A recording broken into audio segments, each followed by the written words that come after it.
Welcome everyone to Pauline and General Epistles. I'm Dr. Max Botner. I'm Associate Professor of Biblical Studies at Jessup University and Multnomah Seminary. Prior to joining Jessup, I was a professor of New Testament at Grand Rapids Theological Seminary in Grand Rapids, Michigan. Also spent some time in Germany and the UK lecturing on the New Testament.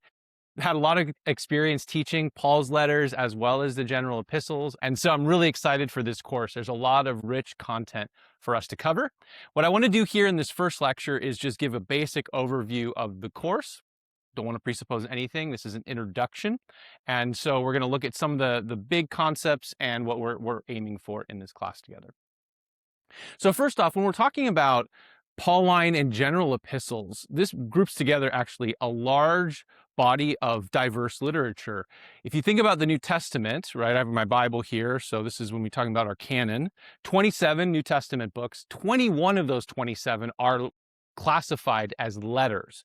As we'll talk about, some of those are not quite letters, but they're classified as such. So that means that this course is devoted to 21 out of the 27 books in the New Testament, so much of the New Testament. If we look at these 27 letters, at least 6 different authors. We're going to talk about different authorship issues as we work through the books in this course, but if we go with traditional authorship views, we're talking about at least 6 different authors writing at different times about different issues. So we have to think about diverse situations when we're looking at these letters. We have to think about why people were writing these letters, what was the context, what was the situation, and then how do we rightly appropriate that for our lives today.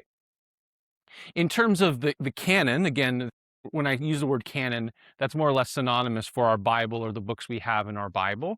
The Protestant canon has 66 books, 27 in the New Testament. This breaks up into basically 2 letter collections. As Christians, we're gathering together lists of texts, canon lists. We have these collections coming together. The first one is the collection of Pauline letters. And these are where we're going to begin the class. Paul's letters are 13. You notice I have Hebrews there with an asterisk. That's because Hebrews is often clumped together with the Pauline letters. In many collections, it was included in Paul's letters. Today, and at various points in church history, this was disputed, but today, the overwhelming consensus is that Hebrews is not, in fact, a Pauline text. And so we'll talk about that. It sort of straddles the Pauline collection and the Catholic epistles. So Paul's letters then, they're grouped together in terms of length. First, Paul's letters to churches, Romans through 2nd Thessalonians, and then letters to individuals, 1st, 2nd Timothy, Titus, and Philemon. So that's the logic of how Paul's letters are put together. The second list is called Catholic. This is not Catholic in terms of the Roman Catholic Church, but in terms of the Greek term katholes, meaning through the whole. So this was a term first applied by, I believe it was Origen, the church father in the 3rd century, to describe these letters as being kind of more broad or universal in scope. That's true in some extent, but in others not so true. But in any case, that was the name given to this letter collection of 7, James through Jude. So we have James, 1st, 2nd Peter, the Johannine epistles, 1st, 2nd, and 3rd John, and Jude. If you think about these 2 collections, Paul, primarily known as the apostle to the Gentiles, to the nations, and then the list in the Catholic epistles tend to be church leaders who were Jewish and aimed their ministry primarily to Jews. That's at least how the letters are framed in many instances. So that's what we're dealing with in terms of the canon.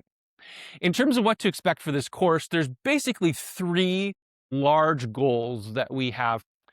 The first is analysis of New Testament letters in their ancient context. So this is, it's probably obvious to you, but the Bible didn't just fall out of the sky one day, right? It has a context.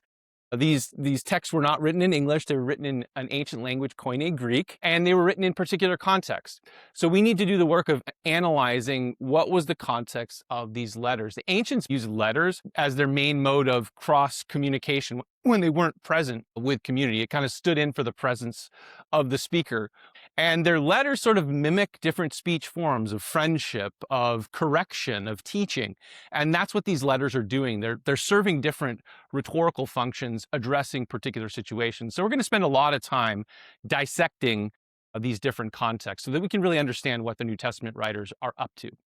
The second is we want to cover some of the major themes, theological themes, significance of these letters. So I want you to come away with some big picture points when you think about different letters. We'll look at some of Paul's letters in clusters or groups around different theological themes. And we'll think about some of the theological themes with the Catholic epistles that are distinct. So that when you're thinking about maybe structuring a Bible study, a sermon series, or whatever, you have some larger hooks. And then lastly, we want to spend time in careful discernment of the message that these letters have for us today. This is the big hermeneutical challenge when it comes to New Testament letters, is we're reading other people's mail, right? We're reading texts that were written in the first century to particular first century communities without maybe necessarily the forethought that 2,000 years later, we would be here reading these letters. But of course, the Holy Spirit knew, and the Holy Spirit inspired these texts. And so we have to do then the work, empowered by the Holy Spirit, of discerning how God is speaking through these texts to us today. That involves careful analysis of their historical context and careful analysis of where God has placed us in the world today. So these are the three things that we're going to be shooting for in this course, and I'm really excited to continue on together.